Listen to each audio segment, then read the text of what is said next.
people are kind enough to come and see me. And it's my job to be as good as I can every single time. The reward for me is the work, really.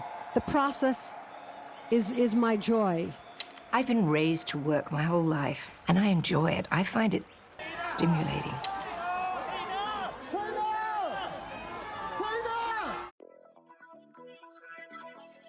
They are actors, performers, and goddess-like in the eyes of their adoring public. But it isn't just about fame, success, or pulling off a sequined gown. They are driven, inspiring, and victorious. With larger-than-life personalities and their philanthropy, they have become some of the most recognizable and immortal names in music.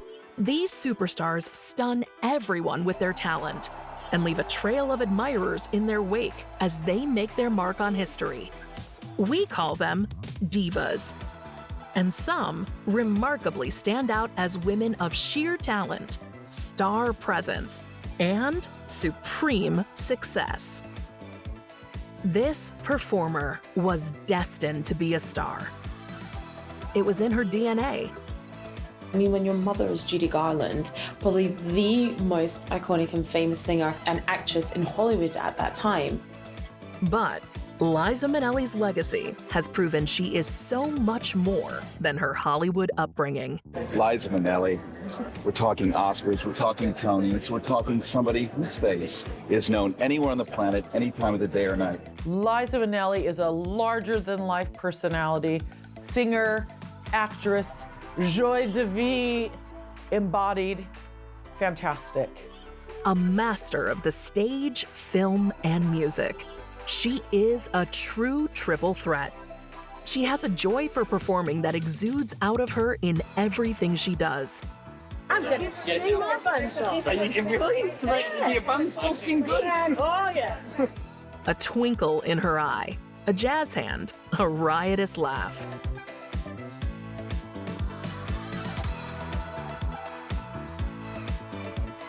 Liza can do everything. She can sing, she can act. Let us not forget, she is an amazing dancer.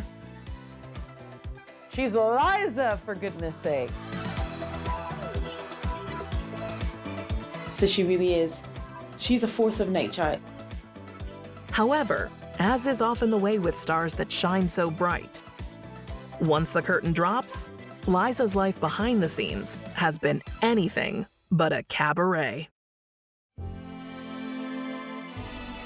On March 12, 1946, Liza Minnelli was born. Liza's parents, Judy Garland and Vincent Minnelli, were Hollywood royalty. Vincent Minnelli was a stage and film director, best known for his extravagant MGM musicals. He directed 1944's Meet Me in St. Louis, starring a 21-year-old Judy Garland. Through the length of the production, the pair fell in love and would marry in 1945. Liza has described her childhood as a happy one, a good one, but it was in Hollywood. Liza had an unorthodox childhood, but to her, it was the norm. Growing up in Hollywood meant that every person she knew had famous parents. At the age of 3, Liza made her movie debut in 1949's In the Good Old Summertime, alongside her mother. As a child, Liza was in the Judy Garland Christmas special. She made appearances in various bits and bobs. She always dreamed of being an ice skater.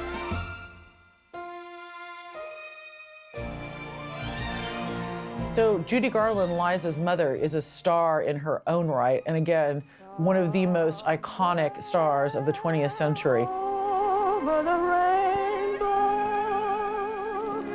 skies are blue, and the dreams that you dare to dream really do come true. Someday I'll wish upon a star and wake up where the clouds are far behind. She's best known for playing Dorothy in The Wizard of Oz. Where troubles melt like lemon drops, away above the chimney tops, that's where. But before that, she was a child actor, product of the studio system, and there's been so much documentation about how Judy was treated by the different bosses within the Hollywood system. Over the rainbow. One of the studio heads told her that she was ugly and fat and that she had to lose weight, and they put her on all these crazy diets, like literally, like it would be like 2 eggs a day and that was it, plus these diet pills. Oh, why then? Oh, why can't I? So from a very, very, beginning part of her career, addiction and using were just part of the normal routine. Judy Garland had grown up with the infamous Hollywood studio system. From as young as 10 years old, Judy would be given pep pills alongside sleeping pills. These were in fact amphetamines and barbiturates. During the filming of The Wizard of Oz, the pressure to keep a slender physique and keep up with a grueling filming schedule would increase Judy's dependency on these pills. Judy's use of drugs and alcohol undoubtedly put a strain on her and Vincent's marriage. Her erratic behavior also led to her parting ways with MGM. Although a successful pairing in show business, by 1951, Judy and Vincent would divorce. Judy goes on to do A Star is Born, lots and lots of live performances. Again, very well known for her dancing, her acting, and her singing being a triple threat, which are the exact same things that Liza will become well known for. By the time Liza was a teenager, she was her mother's main confidant. Taking on the role of a carer, Liza managed her mother's household bills and supported her mother through her emotional crises.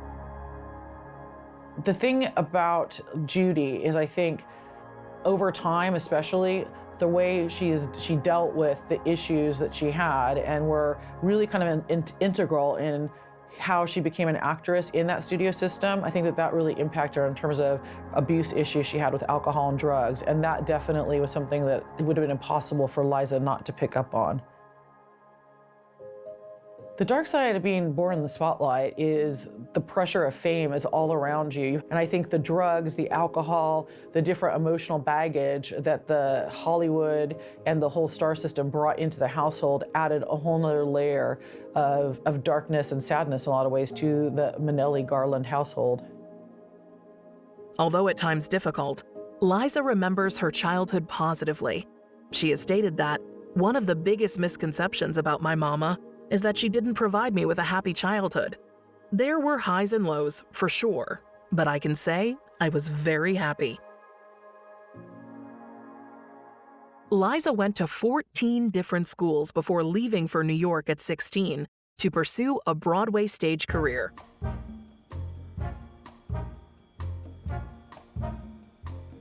Her interest came to the fore in 1960 when she saw the musical Bye Bye Birdie.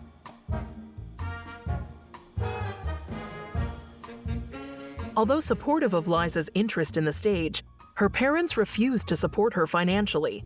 It was their view that Liza had to make it on her own.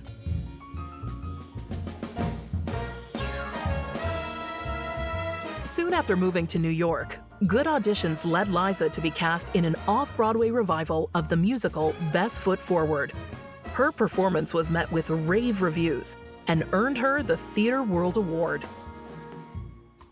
After the success of the show, Liza toured with various musicals, but she was still recognized and often introduced as Judy Garland's daughter. Her mother's prestige and era-defining talent understandably cast a shadow over Liza's career. You can have anything you want, but then anything that you actually accomplish on your own is automatically, people assume it's because of who your parents are and what, the circumstances you're in, which of course that might be some of it, but The idea that you can actually do something on your own is kind of taken away from you in that circumstance. I mean, when your mother is Judy Garland, probably the most iconic and famous singer and actress in Hollywood at that time, that must be a real struggle. So she really struggled to be seen on her own terms, to stand on her own 2 feet. However, in 1964, for both Liza and Judy, this appeared to be changing. This would be the year when Liza and Judy would perform together at the London Palladium. Now, by this time, Liza's star had started to rise a little bit, but she wasn't the Liza we know and love now. And Judy invited Liza to come and join her on stage for a performance. And obviously, Judy knew that Liza could sing and dance and act. But it really wasn't until the two of them shared the same stage where I think it was a pivotal, because it showed Judy that not only was Liza truly talented, uniquely talented in her own right, but that she could be both a peer in terms of recognition of being equally good, if not better than Judy, dare I say, and also competition. So in that moment, when Judy has that kind of flashbulb in her head, their relationship changed forever. Both performers' energy was electric, and competitiveness took over. Suddenly, Liza realizes she is performing not with her mother, but with Judy Garland. And Judy realizes that her daughter Liza could become a star in her own right, a rival she had created.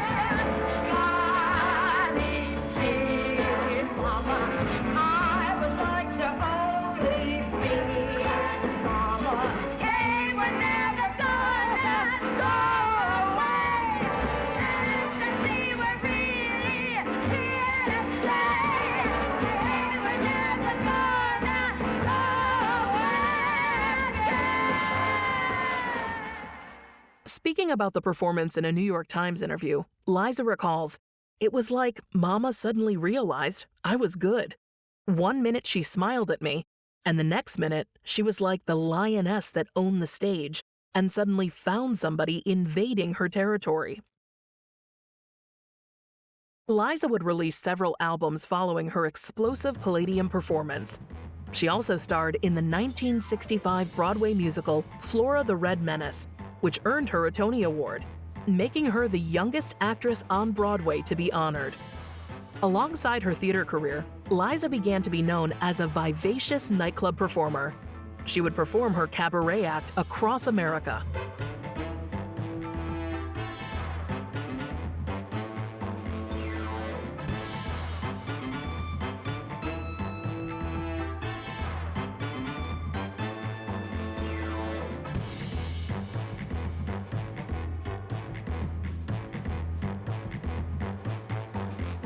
As Liza's star began to rise, her mother's was waning.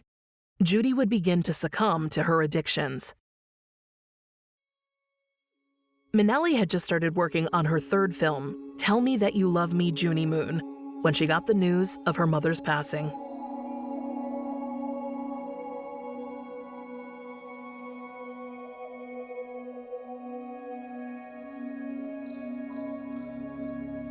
Judy Garland died at the age of 47 from an accidental overdose of sleeping pills.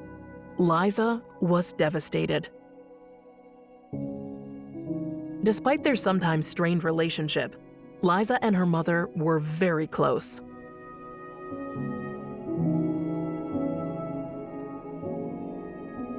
Judy Garland had addiction issues throughout her entire life, whether it was to barbiturates, different dieting pills, alcohol, all kinds of things. And this was initially put on her by the studio system when she was a kid. The doctor told Liza to start taking Valium to cope with her grief and help her sleep. Unbeknownst to Liza, it would be the beginning of her lifelong troubles with addiction. After Judy's death, Liza had begun to garner a reputation that could be separated from that of her parents. She had a successful touring show, album, and a Tony under her belt. The untimely death of her mother had rocked her, but her career couldn't slow down now. Liza Minnelli's playing of Sally Bowles in Bob Fosse's rendition of Cabaret can be seen as her true breakthrough. The 1972 musical starred Minelli as a seductive, flighty, and exuberant cabaret singer. She sported now iconic fluttering spider lashes, a boyish cropped haircut, and smeared blue eye makeup. This is a movie that is set in the speakeasies. It's all about sex and being slinky and kind of the underbelly of society. Cabaret is based on the novel Goodbye to Berlin by Christopher Isherwood. The film, itself an adaptation of a Broadway musical, is set in 1931 Berlin as the presence of the Nazi Party grows. Lots of dancing, lots of singing, lots of jazz hands, as we come to know. And I think it really, really set Liza up as showing her multi-talents, but also as a person away from her mother's legacy, and putting her, dare I say, into almost a sex symbol category, as someone that could be sensual and funny and sexy all at the same time while doing these huge, really elaborate Fosse dance numbers. Her acting performance is captivating and vibrant. In the musical numbers, her singing voice was imbued with throbbing emotion. For Minelli, it has become her most iconic film role. It showcased her almost excess talent. She glides through complex Fosse choreography with ease, contorting on chairs and snapping her fingers. And though I used to care, I need the open air. You're better off without me, mine hair. Don't dab your eye, mine hair, or wonder why mine hair. I've always said that I was a rover. You mustn't knit your brow. You should have known by now. You'd every cause to. Liza's voice, I mean, people talk about voices, but like, we can all do a Liza Minnelli impression, even if we've never seen her live, because she, again, the dancing and the singing, it's Liza, darling, Liza. How can you not love it? It's just, she both is campy and pokes fun at herself and is hilarious, but has that sultry, sensual, sexy, almost like a dirty kind of feel to it.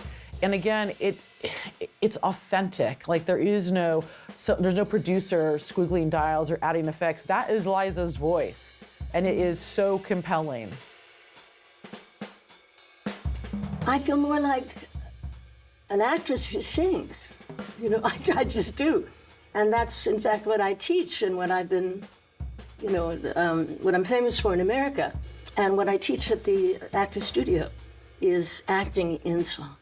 So Liza Minnelli describes herself as an actress who sings, which I think is quite funny because she has made so many albums. I mean, she started working with Capitol Records in 1964. So I think maybe she's doing herself a disservice. She certainly is an established singer. Cabaret and Liza were deservedly showered with accolades. At the 45th Academy Awards, the film won 8 Oscars, with Liza taking home the trophy for Best Actress. The same year, her pioneering made-for-television concert film, Liza with a Z, was released. It was directed by Bob Fosse and featured a mix of her most popular hits. The film earned Liza an Emmy Award. The title track is a fun declaration of her deserved place in show business, not as Judy Garland's daughter, or mispronounced as Lisa, and singer-actress Liza Minnelli, Judy Garland's daughter. She was Liza Minnelli, and that's Liza with a Z. You always have to say it's Liza with a Z, not Lisa with an S, because Lisa with an S goes not Z, it's Z instead of S, line instead of Lee. It's simple as can be. See, Liza. Oh, and that is only half of it. There's another way fate treats me cruelly. How often I remember someone saying, there she goes, Lisa Minnelli. Or Minnelli, or Minniola, or Minnelli, or Minnelli. So is it a wonder how very Liza's life was fast and glamorous, and her sudden extreme success contributed to this lifestyle. She was part of an elite crew of celebrities in the 1970s and early 1980s who were found at the legendary Studio 54.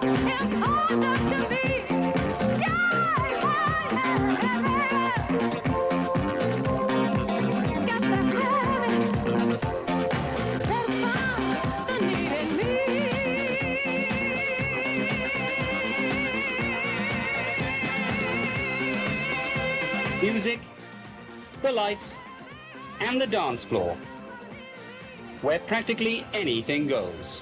Studio 54 was a disco club that represented everything hedonistic. It was defining of the 1970s. Nothing was off limits.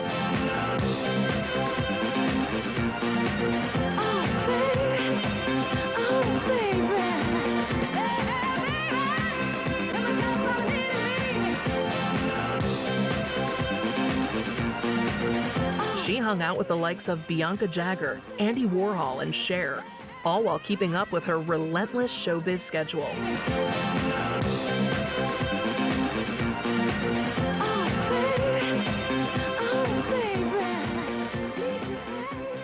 The lifestyle would further accelerate Liza's drug use. Andy Warhol's published posthumously diary would describe Liza as bursting into parties and asking for every drug that they've got.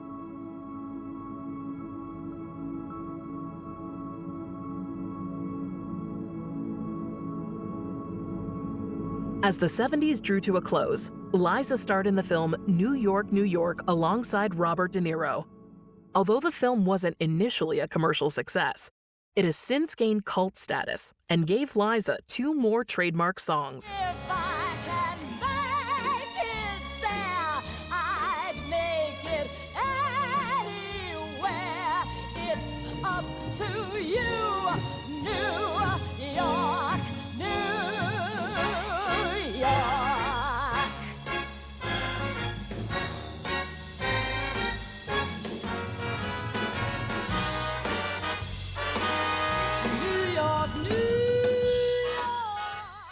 From the outside, it looked like everything was on the up for the young starlet. However, things were starting to spiral out of control. Like her mother, Liza started to crumble under the demands of her career and the turbulent nature of show business.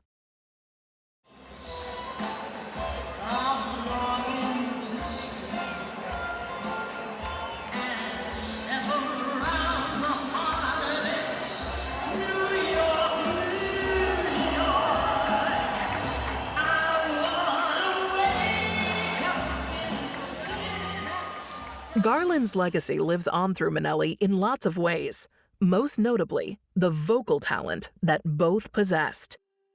But as Liza's drug and alcohol usage increased, it became clear that she not only inherited her mother's soaring voice.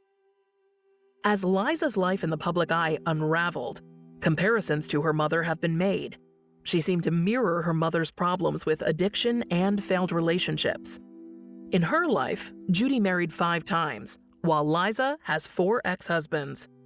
So Liza has been married several times. Her first marriage was to Australian singer and performer Peter Allen, and the 2 of them got together when she was just 21 years old.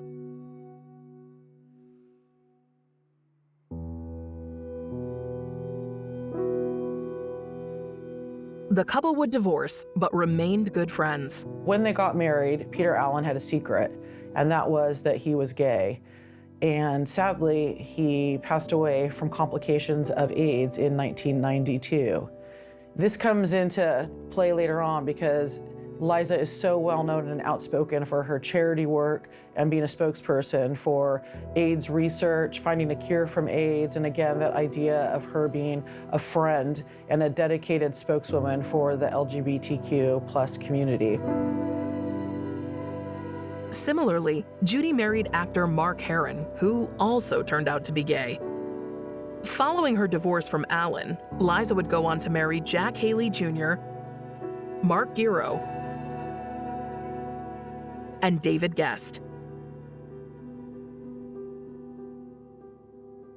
Liza would tell Oprah in 2010 that, "I have great taste in directors and in people for costumes. But as far as husbands go, I think that I kept changing for them. And then about a year later, I'd think, what am I doing? This really isn't me."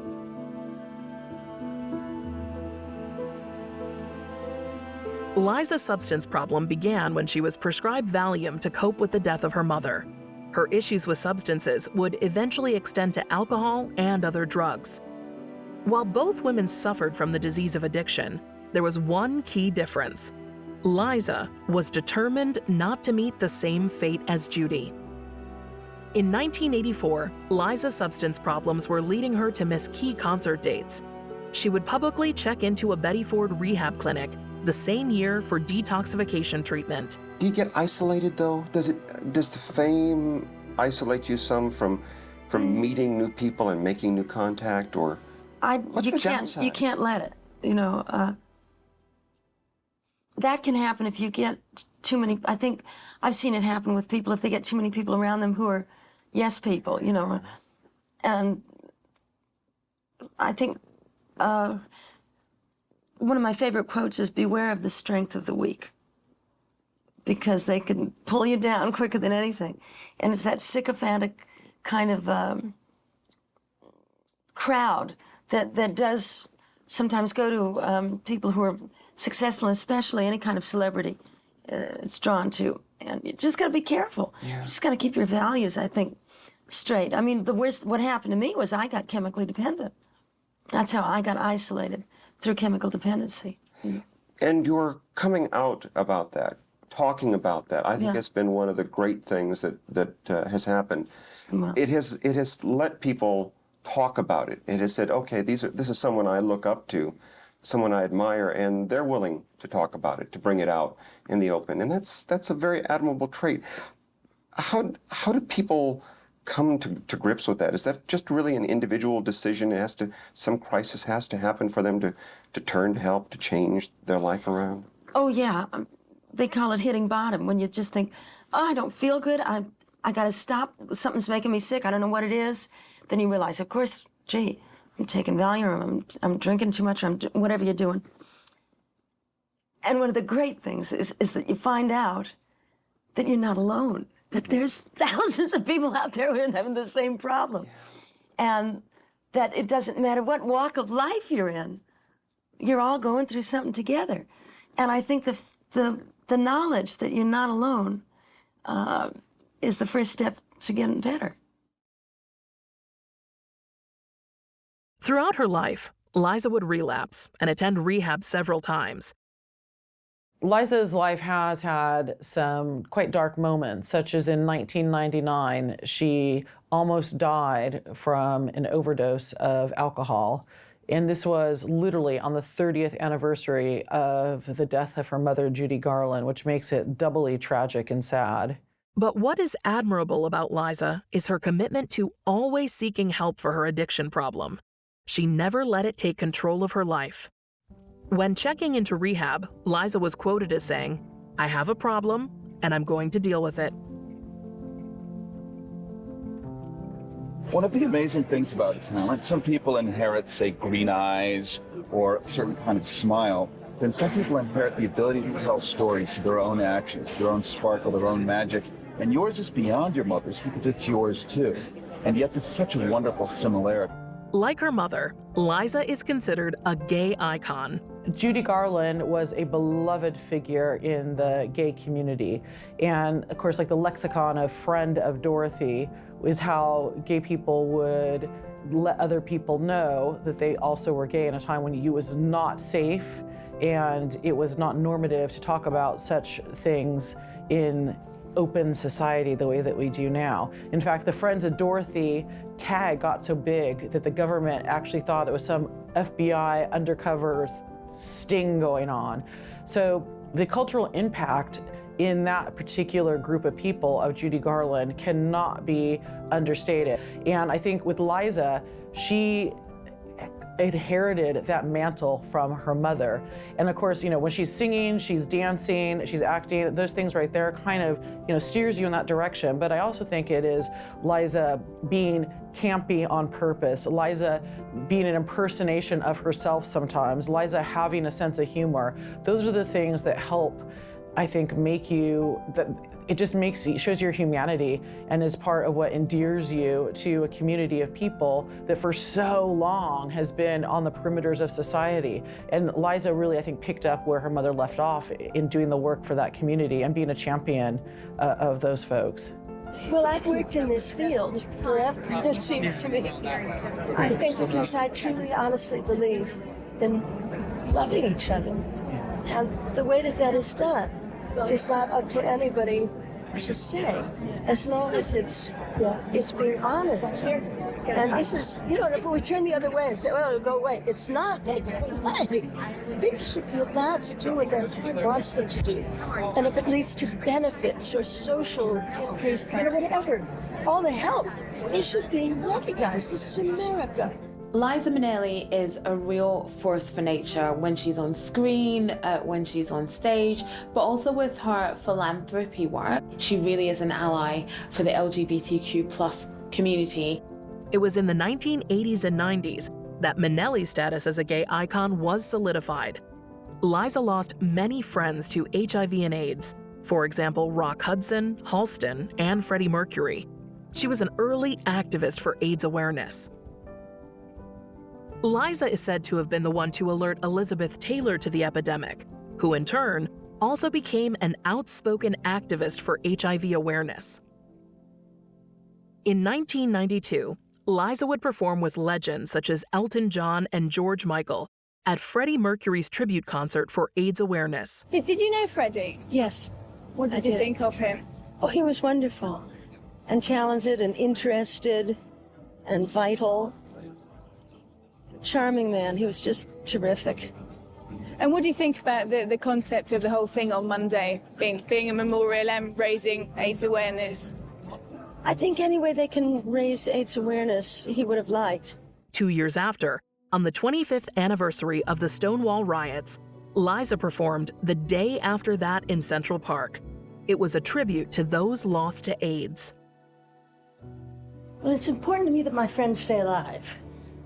And I think that says it all. And I think anybody who has seen how this disease works, it's terrible.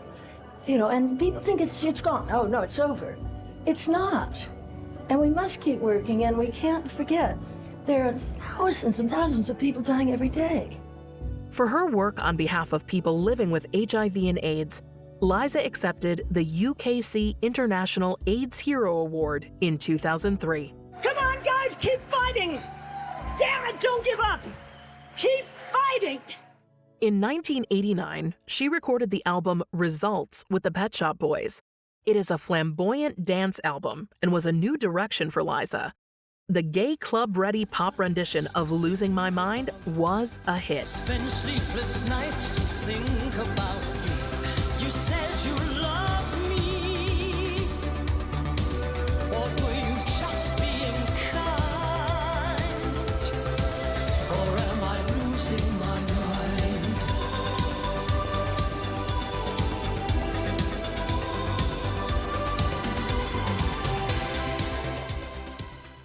After her 1990 Grammy Legend Award win, Liza became part of the small group of EGOT status. Liza is an EGOT, which means Emmy, Grammy, Oscar, and Tony, that very, very elite group that so few people belong to. She joins a really small club of people who have excelled on stage and screen to win these 4 awards. I demand so much of myself, you know. It has to be right. Because people are kind enough to come and see me. And it's my job to be as good as I can every single time. If anyone has earned it, it is Liza, because she has all the talents covered. She joined show business legends such as Barbra Streisand and Audrey Hepburn in achieving the prestigious combination. To ask you, so many awards, so many accolades. Is this still nerve-wracking for you? Completely. I was so nervous I thought it was going to fall over at one point.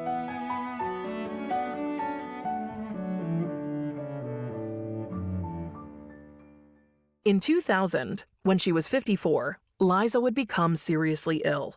She was hospitalized with a case of viral encephalitis, a rare condition in which the brain becomes inflamed after a mosquito bite. It looked like she would never perform again. The condition left her unable to walk and with speech difficulties. The road to recovery was daunting. But Liza is nothing if not resilient. She refused to accept this as a terminal diagnosis, putting all her effort into vocal and dance lessons. She would relearn her craft slowly, and her dedication allowed her to recover fully. When you think you can't do something, change the belief, and the symptoms change. Destroy the belief, and the symptoms disappear. She would make a return to performing in 2001 as her friend Michael Jackson invited her to sing at his 30th anniversary special.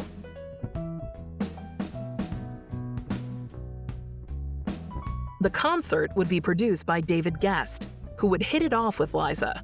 By 2002, they were married. A year ago, this time, she could not walk, she could not talk.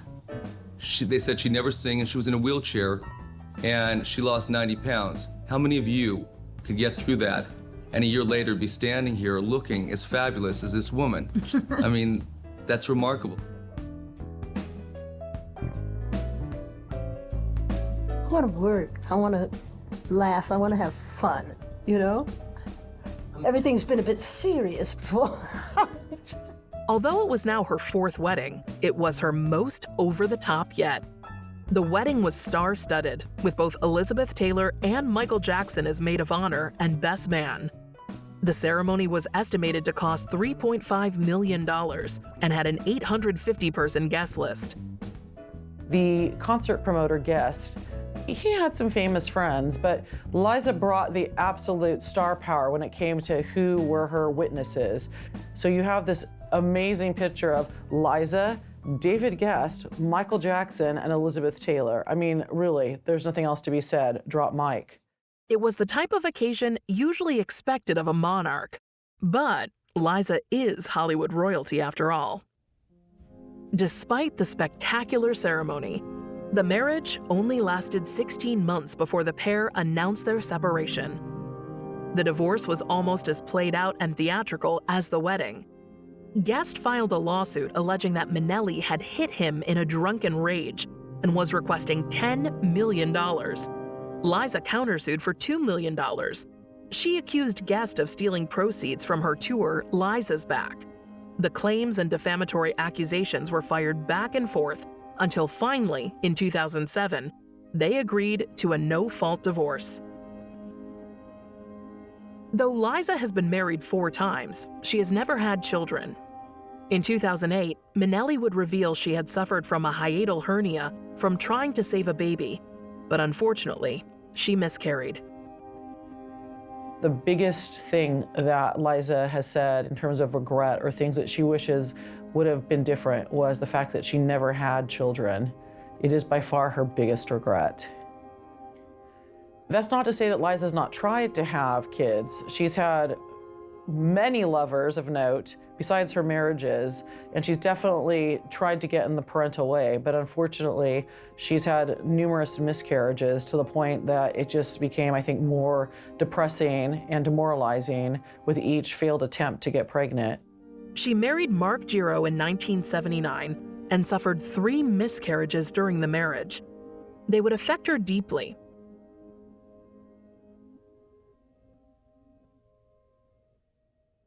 Following her divorce from Guest, it was clear that Liza's most enduring love affair was with show business. How do you keep going? I like it. I mean, I like doing it. It's fun. And it's too hard to do if it's not fun. You know what I mean? Minelli would soon become the face of MAC Cosmetics. One of the things I absolutely love about Liza, and there's so many, is that recently she has been the face of MAC Cosmetics, which is just so fabulous. Because when I think of Liza, you think of those big brown eyes with all that incredible liquid eyeliner and the eyelashes. And to me, there couldn't be anyone that encapsulates glamour, sultriness, but really also silliness and playfulness, and it makes the perfect ambassador for MAC Cosmetics. And especially because not only all the things that she's been through, she's a survivor, which I love, love, love, love, love. She's Liza, for goodness sake. Liza starred in the sitcom Arrested Development. She played the vertigo-plagued neighbor, Lucille, too. And she had a problem where if she stood up, she got dizzy. So there was all these hilarious scenes of her like standing up and going like, oh, oh, oh, like in that Liza voice. I'm all right. I'm all right. She was hilarious. She was an absolute scene stealer. And it was hilarious because it was like you're watching it knowing it's Liza Minnelli. It's Liza Minnelli playing this ridiculous character. And she's also making fun of herself for being Liza Minnelli, being in this relationship in this fictitious show with this man that's like 30 years her junior. It's just so brilliant and so Liza, and mwah, I just love her so much.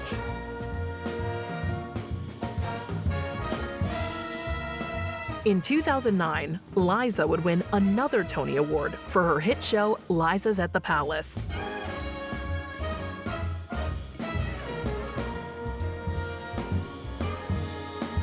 So being a part of the Tony family, Yes. what does that mean to you? What does it represent to you? Oh my God, it's not, you know, when I look back and think of all the people who have won this award, you know, Ethel Merman and Mary Martin and just brilliant people.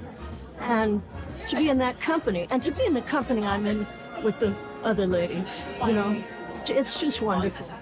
I'm pleased. In the 2010s, Liza would appear in acting roles, such as in Sex and the City 2. But as the decade continued, Liza would remain mostly out of the spotlight.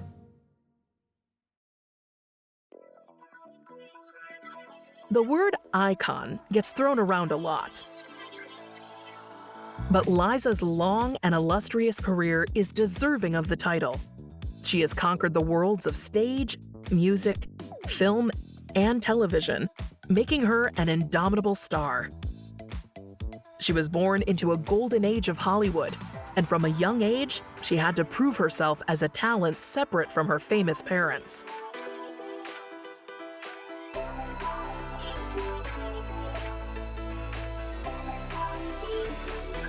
She continued her remarkable family legacy, but has forever left her own larger-than-life stamp on culture. Not only does she have all the talents, not only does she have all the acclaim, which she has earned every single bit of it, but she also has the funniness, she has the silliness, she has the, you want to go and hang out and have some bourbon with Liza. All those things make her absolutely irreplaceable and an absolute legend that will live on for many, many, many generations to come. Liza Minnelli, we're talking Oscars, we're talking Tonys, we're talking somebody whose face is known anywhere on the planet, any time of the day or night. Liza Minnelli's dedication to her craft has inspired many and helped cement her as a one-of-a-kind entertainer. It's a wonderful business to be in, and it's a way to express yourself, and you get paid for it. I mean, that's terrific. The legacy of Liza Minnelli is you can be funny, you can be gorgeous, you can be troubled, you can be someone that can overcome all kinds of things and still carry on and keep reinventing yourself. She's got an incredible voice. She's a great actress. She's a survivor.